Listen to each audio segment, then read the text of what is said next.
Welcome to episode 6 of the Common Sense podcast. Hopefully you guys are doing good. And today we'll be going in depth about the Sens prospects, talking a little bit about the draft and where we want them to go or if it's just best available, and then again ending it off with a little bit of NHL talk and a little bit of charge talk. Again, as I always do, introduce you first, Max. How you been doing? How's your week? Yeah, no, it's good. I'm doing good. Um, thrilled after Montreal blew that game last night. That was Great game. great to watch. And both those teams, we'll talk about it later, but not a fan of both of those teams to go any further than this. But no, yeah, overall pretty chill week. Not much Sens news, but we're back here talk about some fun prospects today. Yeah, agreed. That game last night, that was a sick game to watch. I wish Josh Norris do a little bit more because I want him to succeed, and he didn't. But he did have one thing. He pointed at the scoreboard when a fan was chirping him, so that was pretty fun to watch. And then the fan got kicked out of the arena too. So That's funny. yeah, um, not here to talk about that right now. We'll talk about that later. So let's just jump right into the prospect talk. And I mean, we'll just start off with a very open-ended type conversation. Like, when you look at the Sens prospect pool, how do you compare it to the rest of the NHL? Like, do you think it's kind of mid tier? I know, I forget exactly who it was, but someone recently ranked them 26th on the Athletic. So, what do you think about the Sens prospect pool?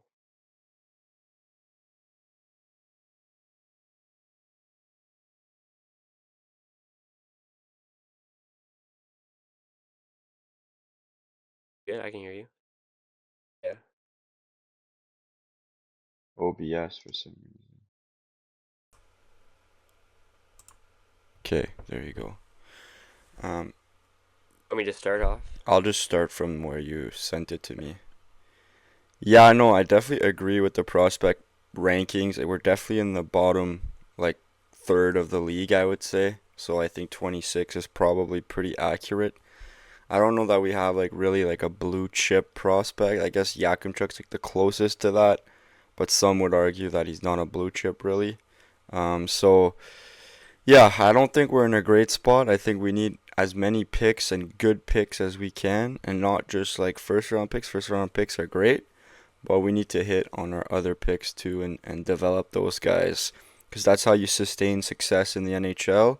It's by having a strong farm system that you can continue to either use those players in your team or you can use them to trade for other players that are more ready to win now. So just look at Tampa and teams like that that just keep replenishing because they have good drafts and they pick good players and then develop them and then they just keep filling in their roster or trading them for better players. So yeah, definitely an area for improvement for the Sens.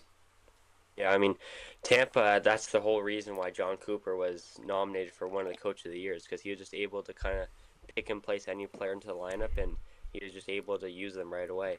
And we're also, and we're not like we can't be a team like Vegas and just trading our picks every single year because we know that the player is going to want to extend here.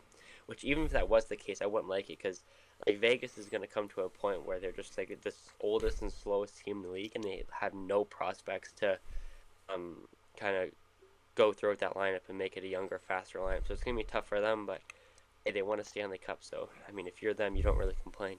Yeah.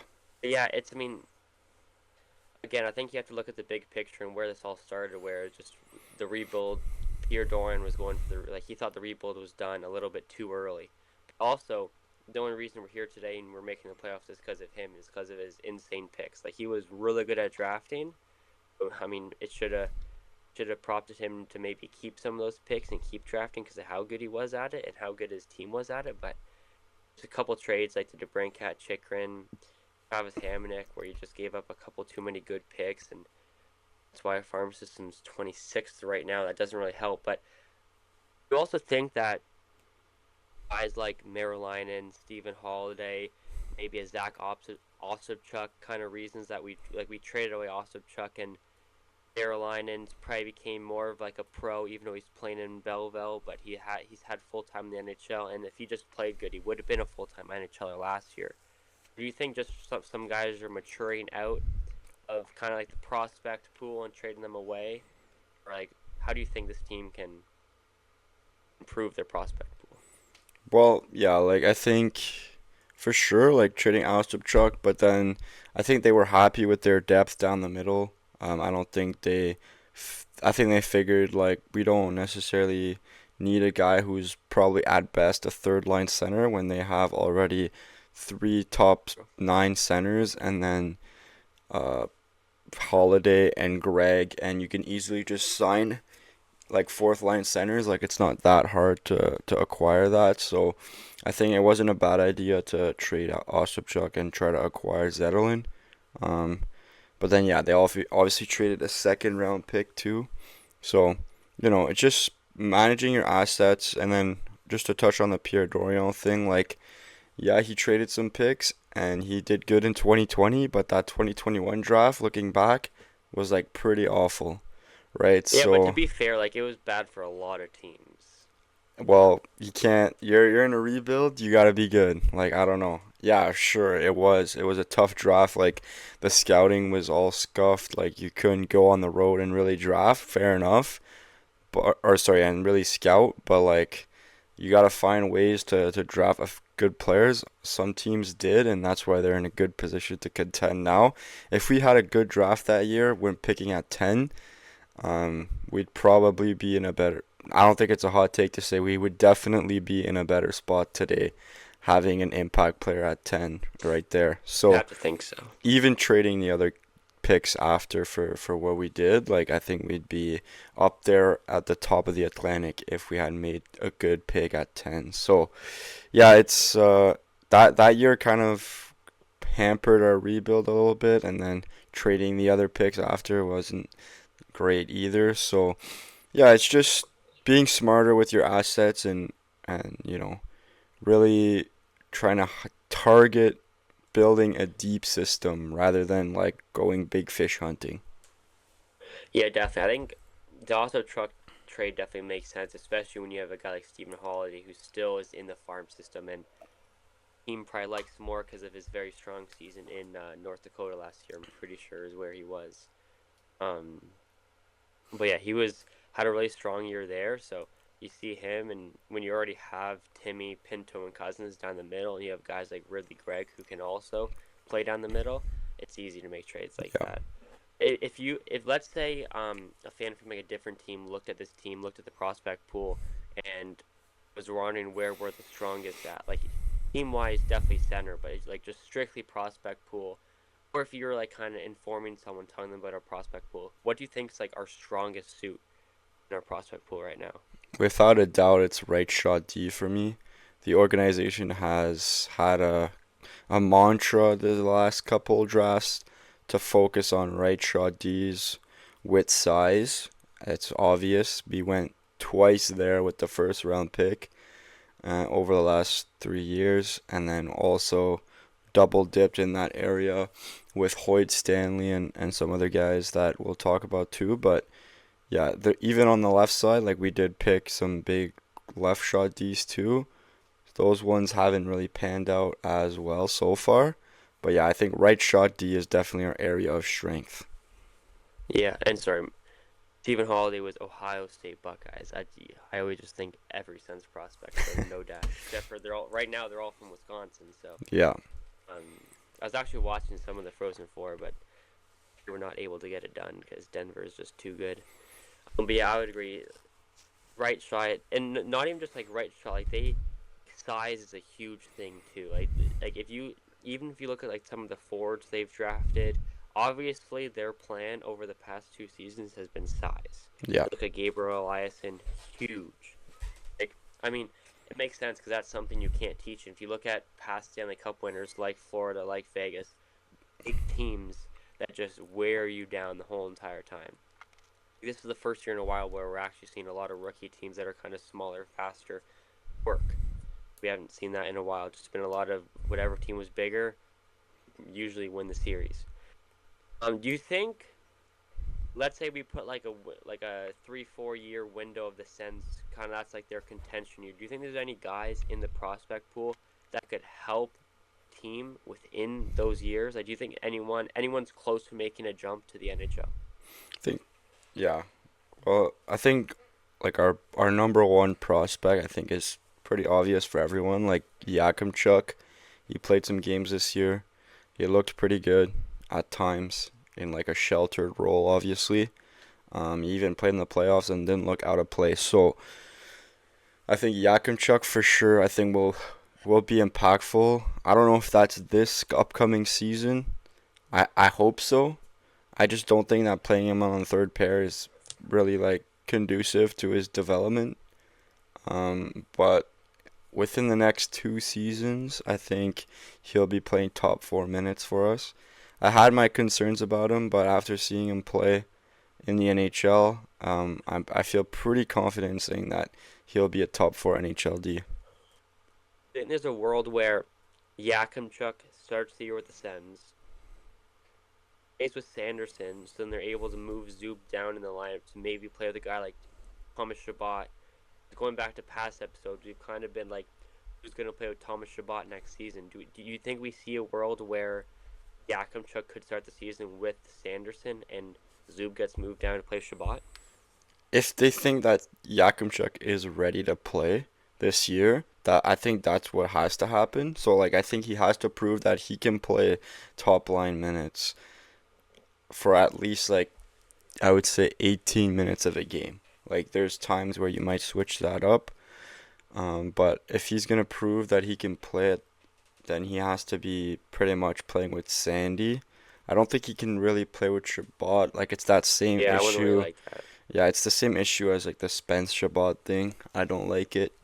But Sanderson and Yak I think would be nasty. Um, and I would feel confident with Yakimchuk there because Sanderson's just so good all over the ice that I think it could work well. Because otherwise, I don't really see a fit. I think a long term fit is like a Clevin Yakimchuk second pair. If we're looking like down the road when Yeah, maybe Shabbat's no longer in the picture or he's on his next contract, maybe on the third pairing. But yeah, I think see them I as a sorry. If you see them as a second pair down the road, do you think it'd be like? Do you think it's fine to start them? Just put Yakimchuk on the third line and get them used to each other right now. yeah, I mean you could. We've seen other teams like Carolina play Nikishin on their third pair. Yeah, Um, Yeah, like Carolina has three top pairings basically. So, like you can do it if you think you have that kind of depth. I just don't want them to play like 10 minutes a night, right? Like you need to play them and have confidence in them to play like in all situations or whatever. So, yeah, it's more of like the usage, I guess, for me. Like you could play him on the third pair with Clevin, but how does his usage and deployment look? That's kind of more so what I'm yeah. worried about. Yeah. I mean, it would definitely depend, like game by game, kind of scenario by scenario, if they're home or away. I mean, Travis Green, he loves his matchups, which is perfect. Like that's why Sens are a hard team to play against. They get in their matchups and they get their Pinto line against the other team's top line and vice versa, whatever they want, and that's what happens. So I definitely see what you're saying. I think a guy like Yakimchuk, who still only has like he's in like the teens for games of experience. If he gets like 10 minutes a game for 3 4 games in a row, like I feel like that's fine. Like I Yeah. get it, you want him to improve. At the same time, like you're not just gonna give a guy who doesn't have that much experience 15 minutes plus minutes games. Yeah, like I think if they think he's ready to play, you have to be comfortable playing him. If if they're like, "Oh, we have to be careful where we put him and where we start him and this and that," then he's not ready, so send him back. There's no point. If you think he's ready to play in the NHL, you got to play him and you got to play him in different situations on the road, at home. It doesn't matter. You have to let him kind of if you think he's ready, he's got to play and he's got to learn on the job and he'll get better that way. There's gonna be some big time hiccups along the way, but we gotta be prepared to like kind of soak that and let him just keep developing, keep learning on the job. If that's on a third pair, I'm okay with that. But like I said, you can't be like, oh, we can't put him here, can't put him there, can't put him here. Play him less than 10 minutes. Like no, he's gotta play. You gotta play him on the power play. You gotta play him 5-on-5. Like you gotta give him reps because that's the only way he'll get better. I see what you mean. Okay, so what if it's like so let's say like he still plays 10 minutes, but Cleven's also like right around 10 minutes, and it's not like Cleven takes five more shifts with like Zub five times and like a different scenario. Like let's just say that's your third pair, and they got put out together equal amount of times. So you're saying like that would be fine. You just don't want to kind of see Yakimchuk's just like way below everyone else depending on how the game is going. Yeah, 100%. That's pretty much what I'm Okay, saying. Yeah. yeah, that makes sense. Yeah. I agree with that. Well, we already talked about Yakimchuk a lot, so there's a couple other guys we want to talk about too. But before we get to them, how would you grade Yakimchuk on like a kind of like a school grading, like a B, C, D? Right now, if I was based on everything, where ceiling and current ability, I would say he's probably somewhere between like a B plus and an A minus. That's exactly what I was thinking. Yeah. I was gonna go A minus B plus because we've seen him be like an A plus to A prospect. At the same time, then like the next three games, he'll go and like he'll kind of like just be like silent and do nothing for 3 games, which is fine. Like you're not going to be an A plus guy every single game, but that's also just him learning the game, the NHL. So Yeah. I agree. Next guy we'll go into is probably the second ranked guy on the team or third, depending if you still think Mayor Lyon's a prospect or not. Logan Hensler. Where do you kind of see him in the Sens prospects? Yeah, he's definitely number two because he was of where he was picked. Like he was picked in the first round, so you gotta expect that he'll be Yeah, an NHL player, and I think he will be. I think this year was just an awful year for him. Just his play wasn't great, and then he got that big injury down the stretch, which limited. He basically couldn't play yeah, in that's the tough. playoffs and in the Frozen Four and stuff for Wisconsin. So he's set due for a bounce back year next year in his draft plus two. Um, you would hope that he'll be like a dominant player in college. Like he'll be in his third season of college hockey. Yeah. He has to be good. Um, I think we have to like set our expectations properly. Like Hensler will be a solid defensive defenseman. I don't think he'll be anything Just a other than shutdown that. pairing on like the second or Yeah, third line. he'll be like a Zub type of guy, I think. Like he can move well and he'll be able to defend well. So I think Hensler could be one that's a trade piece potentially. Um, See, I was thinking about that too, but then like I feel like he'd be at his lowest value right now because all the talk about him after his draft, after the draft, the World Juniors, and how he was a little yeah, bit kind of he wasn't too good, and then he got injured, like you said. So I was just thinking that too, but at the same time, like his stock is all the way down there.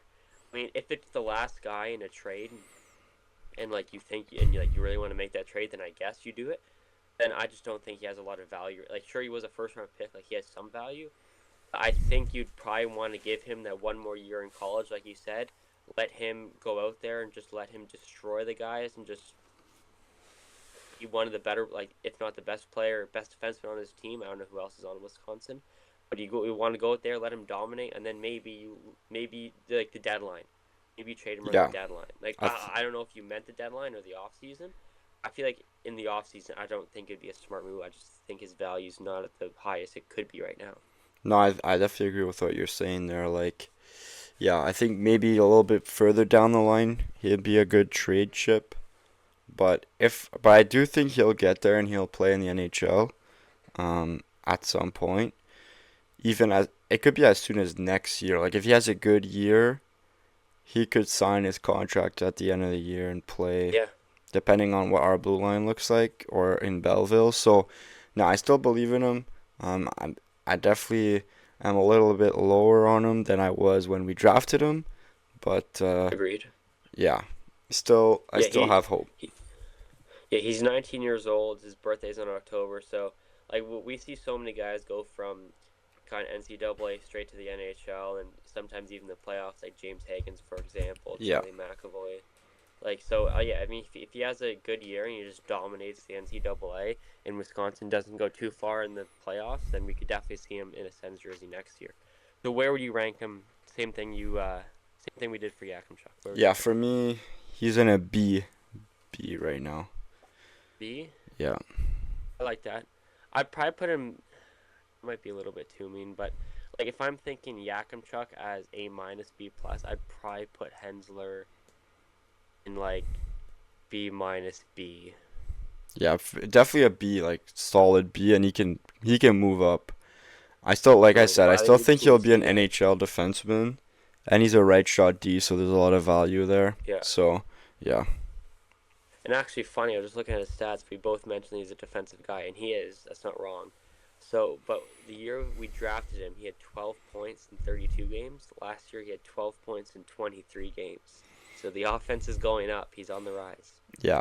But I think at the NHL level, he projects as a shutdown guy. Yeah, definitely, Yeah, definitely. It was just a funny yeah, thing I saw. Now a guy that when we made the pick wasn't really talked about too much, but he has shot up the ranking just because of how good he's played at Wisconsin with Logan Hensler, and he was really good too on a really good London Knights team the past couple years. BMO Blake Montgomery. What do you think about him right now?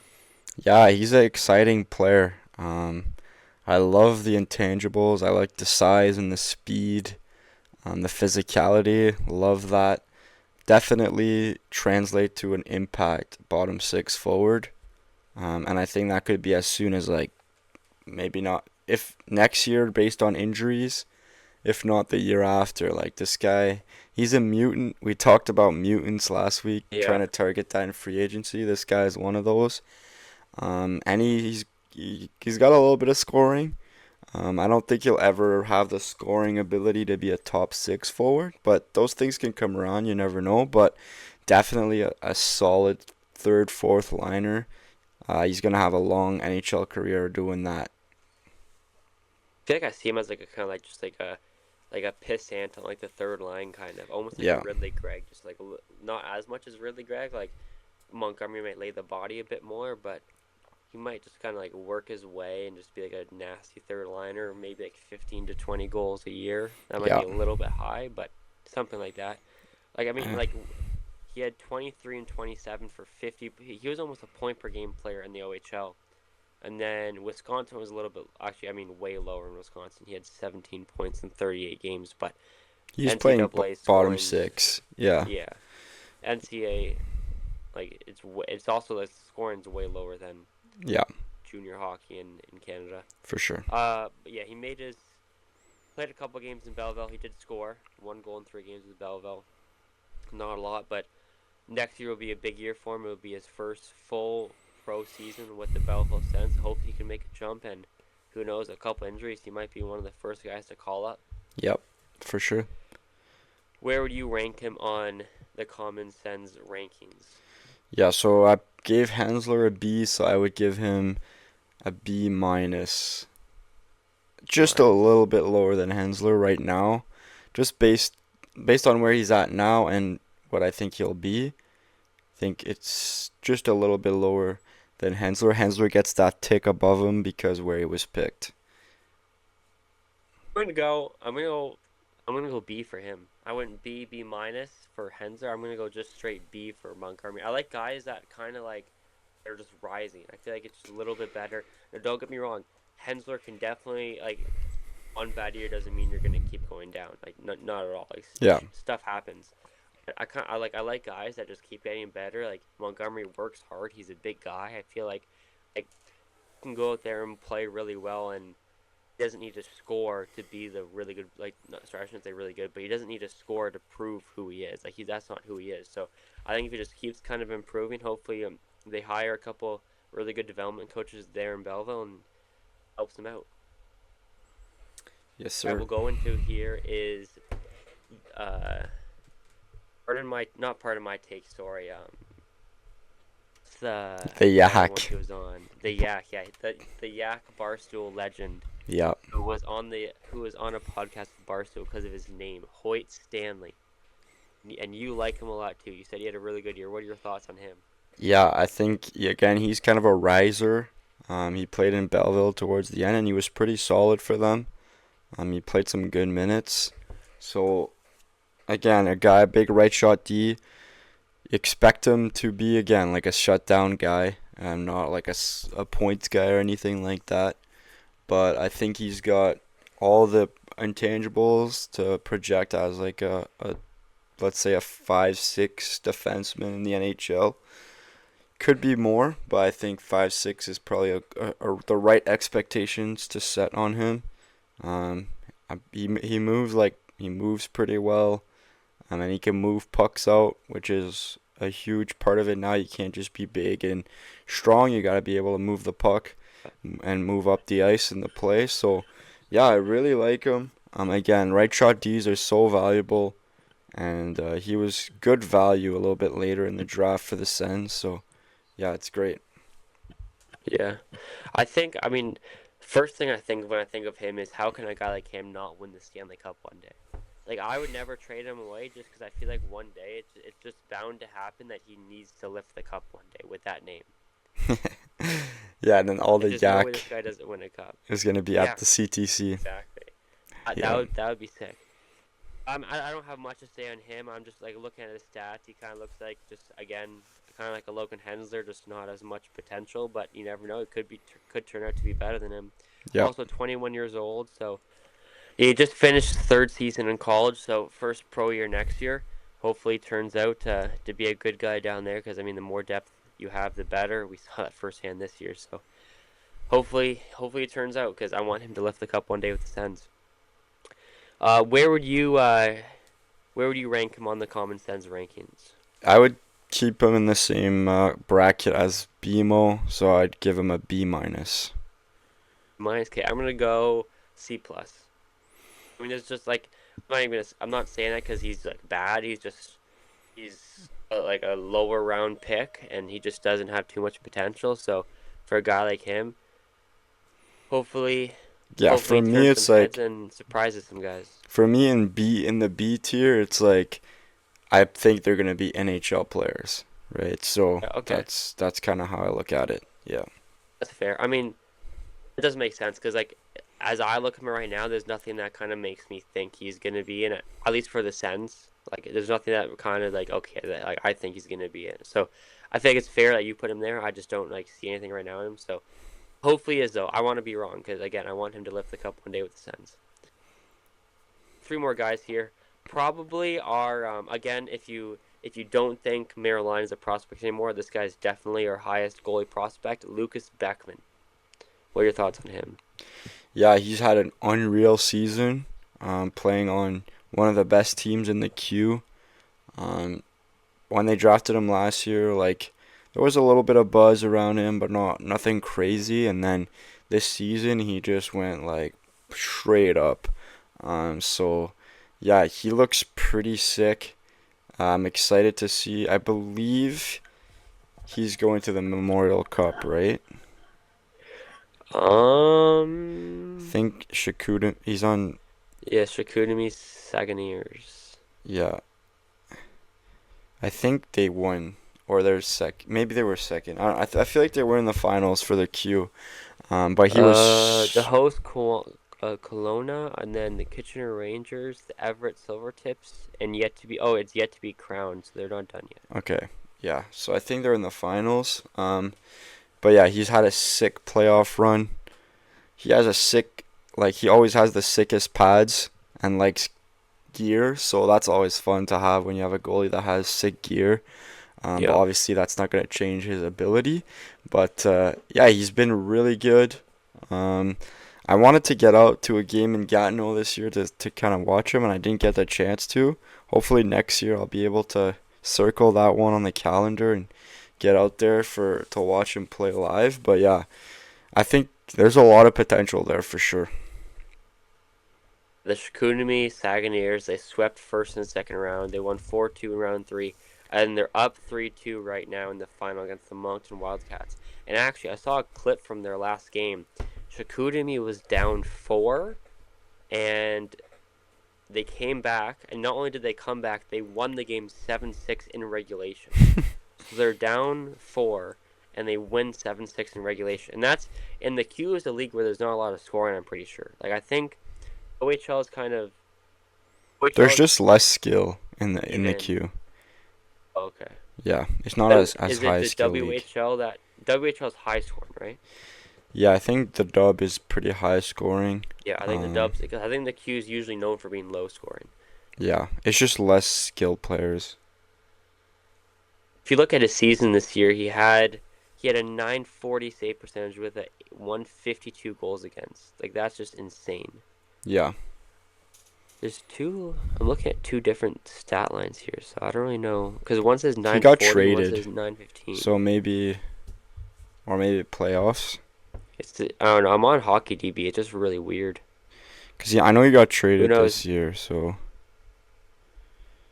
but yeah, Maybe that's what it is. But yeah, I mean, he's like he has crazy stats, and hopefully he turns it around. So this year was his third year in the queue. Is he gonna go to Belleville next year, he or is he could. gonna do a fourth year? Uh, could he?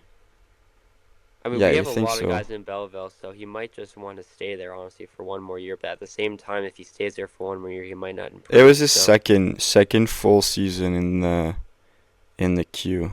oh yeah, sorry, second full. Yeah, you're right. You're right. Yeah. So Okay, so yeah, his he stats were split. So with Shikutami, he has 15 games, 940 save percentage, 152 goals against. So that's just ridiculous. But yeah, oh, okay, yeah, that's regular season. Okay, this is playoffs. Okay, yeah. I think he could move up, but I don't think he will based on the goalies that we already have in this system. Yeah, Yeah. I agree. He might go to We have college. That's true. That would make sense. Yeah. That'd be good for him. Play with a couple higher skilled guys, because I mean everyone's going to college now. Yeah. Okay, well, where do you put him on the common sense rankings? Mm. I'm gonna go on a limb here. I'm gonna give him a B plus. Damn. Yep, B Now, do plus. you think that's with the Sens? I mean, who knows? But I think as a prospect, B plus prospect, because I think he has potential to be an NHL starting goalie. Okay, fair enough. I'm gonna go B minus. Really like his stats, but goalies are weird.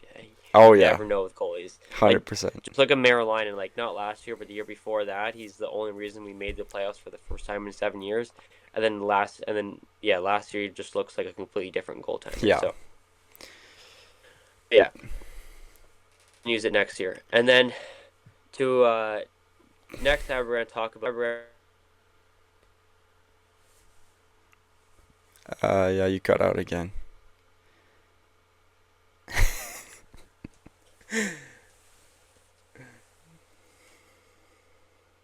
okay there. How does it cut out all the time? I don't know. I always just touch it. Like it's my fault. My Okay, bad. okay. I just need to stop doing it. Okay, you were Okay, moving on to now the on last two. to Yeah. yeah, yeah. Well, no, we still have two more. Yeah, that's what I'm saying. You were moving on to the last two. Okay, yeah. Yeah. Now going on to the next guy, you kind of already mentioned, just talking about his draft class and how we should have drafted someone better. But who knows? Maybe he could turn out to be an NHLer. Just taking him a while. I mean, just to say the least, a long time. Tyler Boucher. What do you think about him? Yeah, he's just an unfortunate one. Picked at the wrong spot and then just derailed his career after that. Injuries just like completely cooked him. Like, he probably would be an NHL player, like at least a bottom six. He has the skill and he has like the physical tools to be an NHL player, but injuries just completely derail his development. He had a better like second half of the year last year, so there was some positive there. I still think he's far from playing in the NHL, and I don't know if he'll ever play a game, at least for the Sens. Kind of see like there was a trade the Sens did 2 years ago, I think, with like Robbie Jarventi, and just trade him to Edmonton and got Borgo back, just kind of a change of scenery. I wonder if we see that with a guy like Boucher. But to be fair, he did like this year was his best year with Belleville, like almost by far, 16 more points than last year. I mean, the thing with him is just health. Like Yeah, he just needs to stay healthy, and you can't do that. Like that's why the Sens wanted to trade Josh Norris away. Like if Josh Norris could just stay healthy, you probably wouldn't trade him away.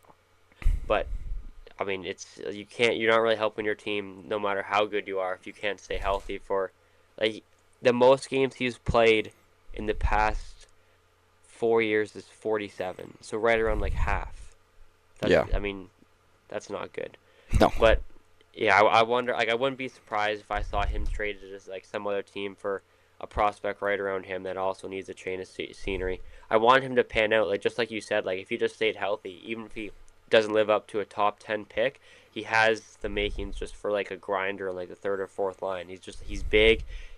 People don't like to play against him from what I've seen and heard, and he has the skill because he's a 10th overall pick. So hopefully he can stay fully healthy next year and maybe improve and make a jump. You never know. But as of right now, I mean, nothing really makes us think that he's going to be an NHLer anytime soon. Where would you rank him just on how he's been C. so far? C for me. Yeah, I I feel like know. it's hard not to go something like that, especially with him because you like one of your rankings earlier. Oh, Hensler, yeah, you put him at like a B just because of where he was picked. So I mean, it's kind of the same thing with Boucher. Is he was a first overall pick, so he's going to be even lower than what he might be compared to a guy who's in like the fifth round and has done the same as him. So yeah, I mean, I think I would even might even go C minus. Like, it's not even just the skill. I'm just like just the health, and Yeah, it's unlucky for him. Like, it's probably not even his fault, but at the same time, like the NHL is a business, and if you can't stay healthy, the they best might sure they ability might is feel bad. Yeah, availability. exactly. Yeah. Like people might feel bad for you that you're injured, but then at the end of the day, like you're just gonna have to move on from him. Yep. Now going on to our last guy that was actually in a trade that I was just talking about for Robbie Jarventi, Xavier Burgo. Really good year for for the B Sens this year. What do you make of him? Yeah, a little bit of a surprise. I guess I don't know if surprise is the right word. Like he's been able to score fairly consistently at like pretty much every level. Starting in junior, he was absolutely disgusting. That's why he got picked in the first round by Edmonton. Um, but yeah, I mean, he did put up 57 points this year. He did get a call up to the Sens. Now, the thing with him is like, I could see him playing in like a top six role on a team. Not sure about like a bottom six. I don't think he really. I know he's worked on that to like make the NHL, like be better at just being a grinder and stuff. But he's a high skill player. Like if you're gonna leverage his ability to the best, you're gonna want to play him in like a top six role.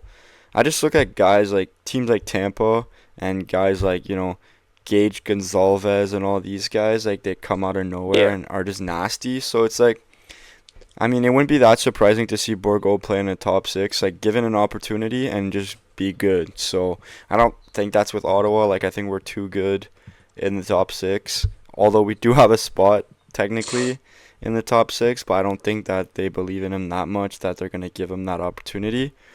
But I yeah, think with a team, maybe not the Sens, but with a team, there's a role in the NHL for a guy like that. yeah. I definitely agree with like the right fit and stuff. But he was given that opportunity in the NHL, and you were at his first NHL game, right? Or was it his Yeah, I second think one? so. In Yes, Toronto? I know yeah, I know he played in Yeah, that Toronto game. yeah, he was there in that Toronto game. Yeah, Yeah, I just don't know if it was his first game or not. Yeah, I mean, you have to be positive about him after this year. I mean, he shot up 57 points, and years before that, I think he was around like 26, something like that. yeah, So, I mean, we're going in the right direction. Maybe could be like kind of like a final piece of a trade that we make in the off season. Maybe some teams that okay, maybe just put in Borgo and the deal is done if they want to if they want to try him in their lineup because given the playing time, just like you said, he could turn into what he was drafted to be because in his draft year he had 36 goals in like 40 something games. So he was almost like he was a big goal scorer yeah, in the huge AMHL. So he has a talent, just hasn't been given the opportunity yet. yeah. If I was Where would you put Dallas, I him? would go get him, pair him back up Dallas. with Maverick Bork, just dynamic duo from Shawinigan back in the day. Put them back together and see what happens. So you're thinking like a Borgo for like Jason Robertson trade? Yeah, pretty Top much six one for for top six one. forward? Yeah, yeah, yeah, I'm down. I'm yeah, down. yeah. It's good to me. Well, he must be a good prospect then. Where would you put him on our rankings? I don't know. Like he's a little bit older. He's never really made it. He could just be like a tweener guy, like a 4A kind of guy, where it's just like he can score in the A. He can't do it in the NHL, and he's not really a bottom six forward. So there's not. It's like a Kaliev thing, maybe. Like you never know. there's a lot of those guys, right, that can score in the A, but they can't do it in the show. So I don't know if he's like a top prospect.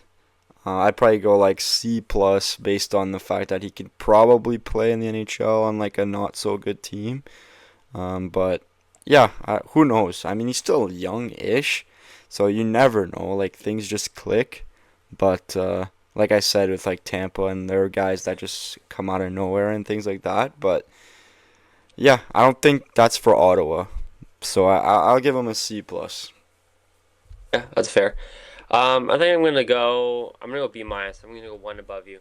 I just like how he improved so much this year, and again, just like I said with that BMO, I just when you improve like that, especially after 2 years of kind of just being right the same, he obviously did something last year to improve a lot. So hopefully he keeps doing that and becomes a full-time Let's NHLer just like he say was this, last year. like if we don't add a top six forward in the off season, I wouldn't be mad at seeing like a guy like him or Kaliev kind of fight for that top six role, Yeah, and we actually give it to them and give them a chance to like run with it, you know? that makes sense. Yeah. I understand that.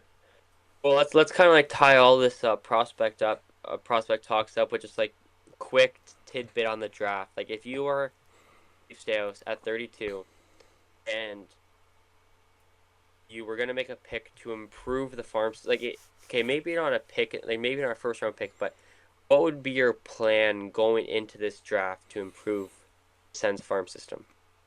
Well, I'm going best available at every pick. I don't care about need. It doesn't matter. We have needs in every position in the farm system. Take the best player available, and we'll go from there. Because the best player available will hopefully become the best player. Obviously, it's so hard to predict that.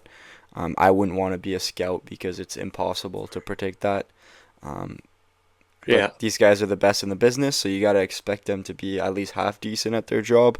So pick the best player available, whoever you think that is, and go from there. Either you trade those guys or they become good and they make your team, and then we get better. But yeah, we got to stop picking by need, like we've been doing the last couple of years, and just pick the best player available. Reevaluate. Look at guys like Lane Hudson, Cole Hudson. Like those guys were probably the Yeah. best available players at those spots, and those teams said, "Yeah, all right, let's take them because they're the best player, even though they're Yeah. 5'10" and like 20 pounds. They're still the best player, and look at them now, right? So take the best player, figure it out later. Yeah, I agree. Because especially if you take the best player available, then let's say you need something else on the team, you can just use that prospect to go get and trade for that because you'd have a better prospect. Or even if you put that better prospect at that other position, like obviously not forward to defense, but like center to wing, like right wing, like something like that. If you move him to the position, he might be the same skill as the other guy you want to draft for that position. Yep. I definitely agree with that, especially Belleville. Like if you just look at the Belleville Sens the past couple years, they just haven't been able to do anything in the playoffs. Didn't even make it this year, which is usually a pretty good sign that you don't have the best prospect pool. It's not a full sign because the Sens do have a lot of guys in college and stuff. So it's not a full tail, but at the same time, it is a little bit of one. Like you look at teams that have really good prospect pools, they most likely have a pretty good AHL team too. So I want to see the AHL team get a little bit better, and obviously that wouldn't happen this year because when you're probably gonna draft a guy that's still gonna probably play junior for a year or two. You never know, but so I agree with what you said. Draft best available and go from there because they probably won't be making the team for, especially at pick 32. They're probably not going to be on the team for another like 2 3 years anyways. So you never Yeah. know what could happen. But that's gonna tie all the draft and prospect talk. And for me, at least, anything else you want to say before we just go on to the last little bit? Yeah, I guess just tease kind of what we're gonna be doing over the next like couple of weeks leading up to the draft. Probably give some profiles on a few guys that we'd like the Sens to target at 32. That could be good for them, and that would be available. Like realistically, like we're not gonna profile Gavin McKenna. I guess we didn't even touch on that last week. The Leafs winning the draft lottery. Yeah, I mean, like Leafs are gonna leave. I mean, Yeah, at at the end of the day, they still don't have a first round pick for the 2 years after that, yeah. Well, I and would take that. You wouldn't? I would take a first overall and trade away my next 2 years of picks. If I was a rebuilding team, I'd say I wouldn't. I don't know, man. That's tough because Oh, those two first round picks could be top five. Like, would you rather three straight top five picks or one number one overall pick than no first rounds at all? yeah, but realistically, like Toronto gets the first overall, they're not going to be in the bottom five based on their team right now, right? You never So know, but like you you never have a know, obviously, Matthews, but you have Matthews that you might trade away. Your team's already like super mid and just like nothing mixing to like. You're not wrong, but at the same time, again, we both never know. Like, you don't know oh what yeah, could happen. Like, of course, but I mean, it's just lucky. Like you make the playoffs for 9 years, you miss once, you get yeah, first overall. Like it's just BS. But it's not even just that. If you look at the past 10 years, they've made the playoffs 8 years. Both years they didn't. They got the yeah, first overall pick both times. Matthews and now probably McKenna or whoever they draft. But yeah, yeah, I mean, it's super annoying. Obviously, as we're both Sens fans, I mean that's the last thing we want to see. But yeah, we still have a GM that most likely no team in the NHL wants to even work with after all the stuff coming out about him. yeah, So, I, I mean, are they going to be a better team with Gavin McKenna? Probably. I'm also not the biggest Gavin McKenna fan yeah. Me as neither. it is already. I still think he's going to be a good player, but just watch him at the World Juniors. Usually, good prospects are going to just look like a really good prospect and just take over the game at the World Juniors. And to be fair, Celebrini didn't really do that. Like if I remember Celebrini's year, like his last year in the world in at the World Juniors, he wasn't like taking it over. Like he wasn't Connor Bedard per se. Yeah. If you look at Celebrini's now, he's already probably like a top 10 player in the league. Oh So yeah. you never know what Yeah. could happen, but It's hard to predict, we'll see but what I think happens. he'll be good. I don't know if he's gonna be like he's not. No, I don't. I don't not know. I know he won't be like a Celebrini McDavid level of player. He'll Yeah, be I mean like a good he's a top winger. line winger. I think good first Yeah, line winger. Yeah, exactly. Like people are comparing him to Nikita Kucherov. Like yeah. could he Patrick be Kane. him? Sure. I Yeah, think he'll be him. Probably not. yeah. Yeah, I it was really annoying. But yeah. Um, Actually, some other before we go on to the playoffs and the charge, um, you don't all the like nothing. That was the last thing you want to say on like the prospect stuff. Yeah, I know. I'm done on Yeah. prospects. Okay, then we'll go on to just a little bit NHL talk, and we'll end it off with the charge. But the first thing I want to ask you is, are you surprised the Sens were not? Uh, are you surprised the Sens didn't lose their first round pick when Vegas didn't do their media? Yeah, I mean, when I saw that, I kind of just laughed. I was just like, that's just karma. But apparently they're gonna get it back. That's what people are saying, so I don't know. Yeah, I'm sure that. I mean, like looking at it from like, a neutral, like looking at it from like I'm not a Vegas fan. I also don't hate Vegas that much. Honestly, I kind of like Vegas right now just because Mitch Marner's on and he's doing really good, and that makes the Leafs fans pissed Yeah, off.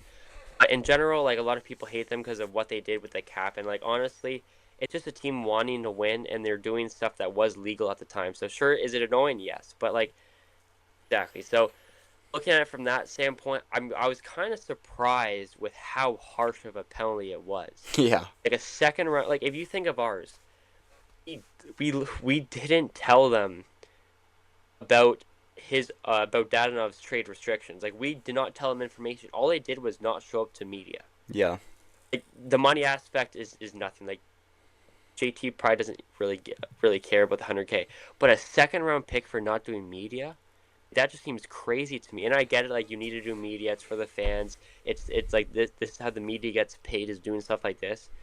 I might be in the minority because I saw a lot of people agreeing with it. I just think a second round pick is super harsh for something like that. it's. I mean, second round pick could be an impact NHL player, and you're Exactly. taking that away for like because the coach was like basically f the media and didn't allow them into the locker room. Because I think there was two guys that sat on the podium, Yeah, right? Marner and Yeah, Howden, they came and like that was when Marner made the joke like, "Oh, sorry guys, like it can't be too long. Torts is gonna leave us," which like honestly he probably would leave them. yeah. Torts probably wants to Oh get yeah. back home. But I don't know. Like it's just like who cares? Like I get it that they want to like you have to do media and this and that, and but they did. They sent two guys to the podium. They just didn't allow anyone in the room. and honestly, like, cry about it. Like, I think it's harsh. I think people like to hate on Vegas just because they're a polarizing team because they Yeah, just spend definitely. money and they trade for everyone. But guess what? They just have ambition and they want to win. And that's Exactly. people are just jealous of that. And so yeah, I mean, honestly, I think it's fine. Like, coach said, "Nah, you know what? Let's get out of here." Okay, then whatever. Like, I think even 100K is a bit ridiculous. Like, people do worse shit That and means get nothing to fined him. less. Yeah, I know, but still. And then second round pick, yeah, Just it's just for crazy. But yeah, I don't know. Like, I think they'll probably get it back, and the fine will stick, and they might fine the organization instead of taking the pick away, and that's Vegas will pay that no problem. So yeah, yeah. So just I mean, this is just Google, so I don't know if this is true, but I searched up John Tortorella's life earnings. He's at around $35 million according to Google. So yeah. I mean, I but think it's still 100K to him is 100K. like a Costco hot dog for us. Yeah, but it's still $100,000. Like, it's It is, not it is, it like, is. But I think Tortorella feels worse about the team losing a second round pick yeah, hundred than percent his money. for sure, for Yeah, sure. like I think if like I also think there's definitely something going on behind the scenes. Like, it could just be Tortorella being Tortorella, but I honestly think, and who even knows? Like, all this talk's been about Tortorella. It could have been the GM of the night saying, "Hey, just business. Go back home. Don't say anything." Do I think it was that? No. But again, like there's probably so much information that none of like the outside media knows. So at Like, the end of the Torts day, loves I the still think media. it's Let's be honest. Like, yeah. he Honestly, plays he to the loves going media. out. Yeah, and Exactly. Like he goes on he TV. definitely Like, yeah, I he's a don't know. guy who like wants to go on the media, say some crazy thing, and then Yeah, go scroll exactly, Twitter after him and just like laugh at all the clips of people talking shit about exactly. him online. So like, it So was who knows? clearly like he thought it was for the best to not allow the media in the room for whatever reason that is. And he's the coach, so at the end of the day, if he wants to do that, I think he can do that. And he Yeah, still sent two guys to the media, so it's not like they just completely like starved the media of anything. So yeah, I don't know. It's a bit ridiculous. exactly. So we talked about that. Not really anything else huge. So let's get into a couple things to predict. I don't know exactly our stats so far in predictions, but start off with the. I mean, next game. Who do you think wins Game 7 in Buffalo? I think we did say this series would go to 7, I believe. Yeah, definitely. Definitely feels like a Game 7. And honestly, like I hinted towards at the start. After last night's game, I was like, yeah, both these teams are trash. I don't care. None of these teams are winning against Carolina. It's like the most open hockey I've ever seen. Both goalies are just not that good. Oh my God, the goalies are so bad. Oh my god, it's actually So embarrassing bad. that this is one of these teams going to the conference final is just ridiculous. They're I think they're good both teams. I just don't like. I think it's just compared to other years, they don't look like the I don't know. Yeah, Floridas it or doesn't like look the like playoffs. Tampa. Like, it's good games. Like, don't get me wrong, the entertainment factor is great because it's just end-to-end Definitely. hockey, but this is not playoff hockey. Like, it is open. It is just end-to-end, like ping pong style, which is great for entertainment and growing the game, but for like for the die-hard hockey fans that love that like tight checking, like the Sens and Carolina series was like, that was a tight checking series that, Definitely. and I was thinking about this last night. Like, if the Sens were in the on the Atlantic side, low key, I think we could have gone to the conference final. Maybe, but we don't. These teams are scoring so many Yeah, goals. but our And don't style get me of wrong, the play would goalies have are bad, shut but that still. down. Oh no, man, they're fast. God, We I were think I injured. think. We Oh were yeah, like, okay. The injuries, yeah. Like, I was taking that out. Like, if we were healthy if we were and on fully the healthy, then yes, it's Atlantic, a different story. It'd but be I don't think close. we But I beat just Carolina even fully healthy. But I no. think we could have gone to the conference final on the Atlantic side.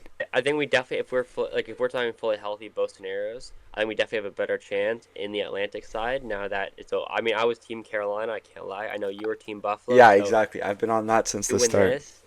And I would argue I still don't think it's conference final. I just think these teams, like, if we just look at the regular season, yes, I know regular season is not everything, but these teams just dominate us in the regular season. But you're I don't right. know. Then I think we would who have do you been think good. makes more saves in Game 7? UPL or Dobesh? So here's my thing. Like It's after gonna come down to that.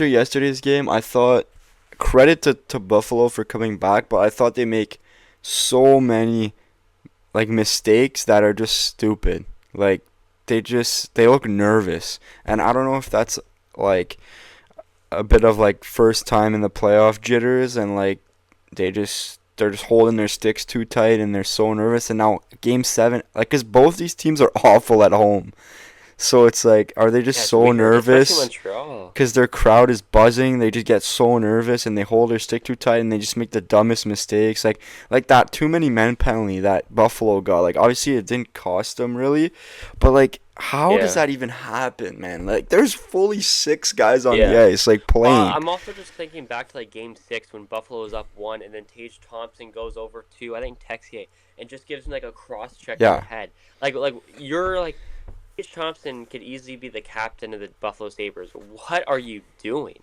nah, Like it it's just makes no just sense. they're just Especially the Montreal Canadiens power play. Like what are you yeah, doing? they're just so emotional, and usually emotion comes from being nervous.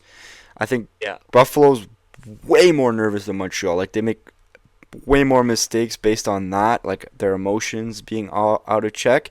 I just think Buffalo's a better team than Montreal, so they can make up for it. But yeah, I don't know. I thought pulling Dobesh was probably the right thing to do yesterday. Yeah, they're just giving him a break. It's definitely gonna be Yeah. him again Oh yeah, it's tomorrow. gonna be him. Um, Lyon was absolute dog Oh my water, god. I like and him too. and then He'll be fine tomorrow if we UPL. got him. I don't even know I what to think think. you honestly seem like super 50-50 about it. I Yeah, think I'm pretty easily same as last series. I think it's Montreal.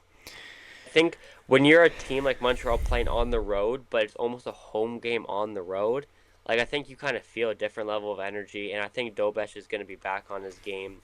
I still think it's going to be a close game, but I think Montreal wins. I'm going to say like I'll even do a score prediction. I'll say like 4-2 Montreal.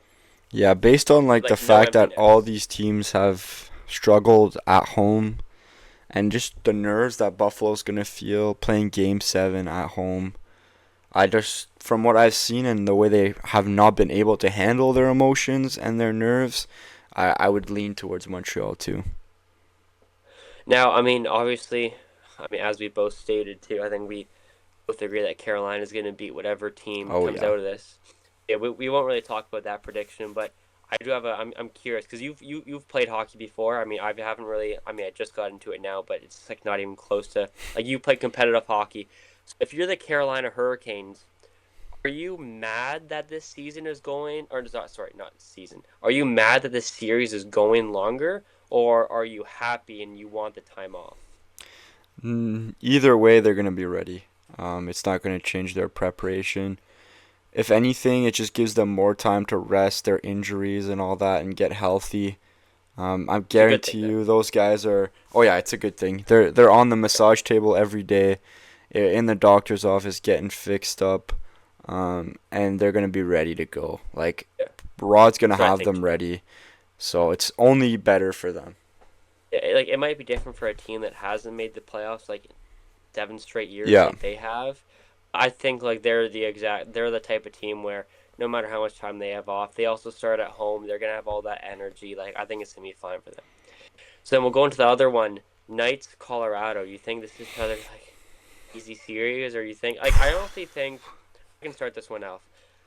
I think Colorado is a hard team to play, but something about Vegas this year in the playoffs, they look good. oh They're yeah, playing like I think the Ducks are good. I think Utah's good, but like something about Vegas, like Marner's playing really good. Now he hasn't really played a big physical team like Colorado yet. It might be different now. I think Jack Eichel hasn't even turned it on yet. I think Mark Stone. Did Mark? Is he still injured? I don't Play know. last game. I But honestly doesn't don't Eichel know. have like 15 assists in the playoffs? Wait, maybe he does. I think I His heard goal that. scoring then. Like he doesn't. Maybe it's just the goal scoring that he's not standing out for me. Like I'm not saying Vegas is gonna win this series. I think at the end of the day, Colorado will still win. Yeah, I think it's gonna be a series. Like I think it's gonna be 6 games, but it's gonna be like a tight 6 games. yeah. I think it'll be really, No, really no tight. Stone yet. I think Yeah, if if Vegas wants a chance at winning the series, they're gonna need Mark Stone. I don't know exactly. Yeah, okay, he has 1 goal and 14 assists this playoffs. Sure, he has the points, but if they want to win, he's probably gonna have to start scoring a couple more goals than 1 in 12 games, especially with all that open ice he had in those other 2 series. I think it's gonna be 6 games. I think it's gonna be a close 6 games. Yeah, it'll be 6 or 7, I think for sure. Um, I like Vegas, man. Like Carter Hart's playing unreal. Is So and Colorado's got some goaltending issues. Like Yep. they don't know who their guy is at this point. So I mean, it's hard to bet against Nate Dogg. He's nasty, but Makar's playing Oh on my like God. half a shoulder. Yeah, that is Um, true. That also hurts. so I don't know, man. I like Vegas. They're humming. Really? The boys are buzzing. Like Marner's flying. We'll see how he copes with like the physicality. I th- That's gonna be a big thing. but I think both these teams are just super deep. Like they just get contributions from everyone. I know. I heard Colorado has like something like stupid, like 17 different goal scorers or Yeah, something. our boy Parker Kelly, baby. Parker Kelly. Good second round for him against the Wild. Yeah. So and they just handled the Wild like easier than I thought they would. But Yeah. they were my pick to win the cup, and I still like them. I think they're pretty just disgusting. But this is gonna be. I'm gonna throw it out there. It's gonna be the best series of the playoffs so far. Yeah, I agree. I think it's gonna be good. I think the 3 key storylines going in is gonna be Carter Hart, Mitch Marner against a team with way more physicality, and Cale Makar. I Yeah, think those are gonna be the 3 things I'm looking for. Also mixed in with a little bit of Colorado goaltending, a little bit of Jack Eichel, but I think it's gonna be a fun series, and I'm excited for it. So yeah. yeah, Um, same. anything else you want to talk about regards into the NHL? No, I don't think so. I think that's good. No? Have you watched any of the Charge? Have you watched games 1 or 2 of the Walter Cup? I watched a little bit. No, I can't say I watched a lot. Um, Yeah, I've watched. I think I honestly I've watched a good amount, especially game 1. I watched. I was working yesterday, but I was able to catch game 3 in overtime yesterday. They had their chances, and like Emily Clark had a half breakaway. Had their chances in overtime. Just, just again, just it's the PWHL. It's tough to score and it's tough to get goals. So you need to try to get a dirty goal. They couldn't get it, and then Montreal. I mean, to be fair though, like Montreal's game-winning goal, and we talked about before we started this. Like the Montreal player puts her stick between the defender's legs and fully trips her. yeah, Now, at the same time, even if she doesn't trip her, it looks like the player's kind of skating away. Forget who scored, but she's like kind of skated away from her anyway. So maybe if she doesn't fall, she might not get there in time. But tough way to go. You lose a man out front, and now you're down 0-2 going back to Ottawa. yeah. I mean, I saw a lot of I saw that clip of the game winner, and I saw a lot of discourse about like the PWHL has an officiating problem, which is like not surprising because the NHL has Not just any league, like any brutal refs. league, So people then complain about the more you move down the ladder, like the refs won't be any better. So yeah, but that one was pretty egregious. Like, I mean, it did look. but I will say this: yes, that girl gets tripped and she falls in front and kind of leaves someone open on the back door. But like you said, there was 5 Ottawa players on Yeah, one like they're half of the all. ice, like on the boards. No, like I don't know what the structure was there. So it's like Yeah, if you're in a good structure, even if that girl falls in front of the net, like you should have a winger on the opposite side, like kind of defending that. So it's like, yeah, I mean there was a lot that went wrong there for Ottawa, but like the girl literally had her stick like in the skate blade. Like I don't know if you saw the yeah, video, but like her stick yeah, was in the hole in the skate blade, like the skate holder, and then pulls it and just like the girl yeah. falls. It was just ridiculous, and the ref's like right there in the corner staring at it. So it's Yeah. like I don't know what the Annoying. ref saw to be like, yeah, no, that's not a penalty, but yeah, Yeah. there's been a It's lot of even more that to go annoying. around. Yeah. It's even more annoying when you think that this is just a best out of 5. So now, like, Yeah, technically you're down 3-0 in a best of 7 series. Like, Game three's tomorrow, and if they lose, they're out. One Yeah. thing I did. This is the third year of the PWHL. There's only been three, and now mind you, there's only six teams. Well, this year there's eight, but past year there's been six. But there's only been three teams to ever be in the Walter Cup: Minnesota, Montreal, and Ottawa. I That's know. pretty cool. Yeah, now they're Yeah, adding four hopefully, more, so yeah. Which I'm not the biggest fan of, but yeah, I mean, like, again, okay, well, just a little tangent here. So we talk about like scoring being difficult in the PWHL, which is true because the level of goaltending is much higher than the level of the shooters. So that's the biggest problem. Now you add four teams, so now you spread out the top girls that can actually yeah, score. You bring in girls that, yeah, they might be good enough to play at this level, but now you're like they're still not Olympic level, right? Like Olympic level players are usually the ones that are scoring, like pretty much. Right? There's some yeah. that are coming up like Caroline Harvey and things like that are, top Taylor players like Edwards, Olympic yeah, Abby level. Murphy. Yeah, but then a lot, if you had four teams, like that's a lot of players that you have to kind of bring up, Yeah, right? So does that even bring the scoring down even more, right? Like I don't know. I don't know the answer to that. But like a lot of the games are like 2-1, really really low scoring games. So I heard people say like do they ref like a little bit looser to try to have more scoring, like more power plays, more scoring, or like give more opportunity because you cannot get called on penalties, so it gives more scoring. I don't know if that's true. I would hope not. I would hope we're calling the game as it should be. But yeah, it's going to be interesting to watch what happens next year. And then my final point on that, I saw a thing that the Charge have lost five straight overtimes in the finals. yeah, yeah. Yeah, Because yet the finals have gone. That was six straight finals games going to overtime. yeah. So It's that's crazy. tough. What I'll say about it too is I think there's pros and cons. I think the biggest pro is the league has been rising. Like it's doing way better than they probably ever thought. They want to expand teams so more people can go to games and more like young females can get into hockey, which is really good. I like that. Yeah, that's good. Then, but then there's cons like you talking about the skill.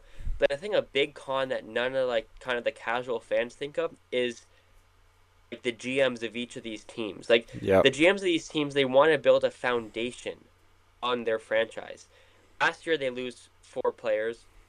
I don't know the exact rules this year, but this year they're going to lose a lot more players too. 14. You have to fill four Exactly, teams. Yeah. exactly. So like it's pros and cons to it. Do you want to grow the game? 100%. Yeah. I agree with that. At the same time, I think the league is growing so much that it's still going to grow even if you just leave it at eight teams.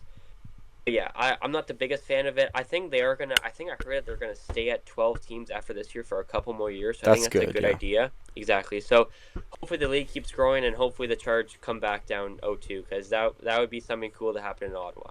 Yeah. I'll just Ottawa needs say, something to cheer for right now. based on that, like I've been involved in women's hockey in the past, coaching, and I think the level is only getting better. Like especially at minor hockey, like more girls are playing, and the level from like U15, U18, U22 is getting better, and it's getting to a high level. But you have to let it kind of grow, right? You can't just like be like, okay, now we go and we add all these players. Like you have to kind of let it develop, fill out more teams at D1 that are better.